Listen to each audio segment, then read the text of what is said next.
ঘরের মাঠে অনুষ্ঠিত বিশ্বকাপে বড় প্রত্যাশা নিয়ে যাত্রা শুরু করেছিল স্বাগতিক শ্রীলঙ্কা।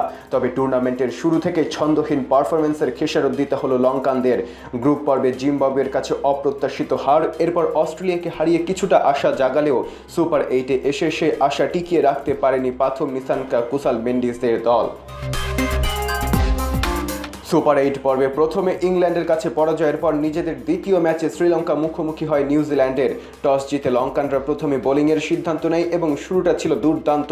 দলীয় 100 রানের আগেই 6 জন কিউই ব্যাটারকে ফিরিয়ে ম্যাচের নিয়ন্ত্রণ নেয় স্বাগতিকরা।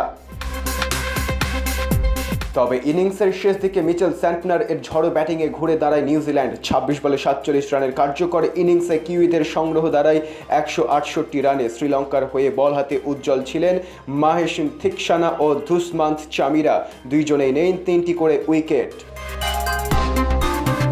169 রানের লক্ষ্য তারা করতে নেমে শুরু থেকে বিপর্যয়ে পড়ে শ্রীলঙ্কা। 50 রানের আগেই ফিরে যান 5 ব্যাটার। 77 রানে 7 উইকেট হারিয়ে কার্যত ম্যাচ থেকে ছিটকে যান লঙ্কানরা। একমাত্র লড়াই করার চেষ্টা করেন কামিন্দু মেন্ডিস, তার 23 বলে 31 রানও দলকে উদ্ধার করতে পারেনি।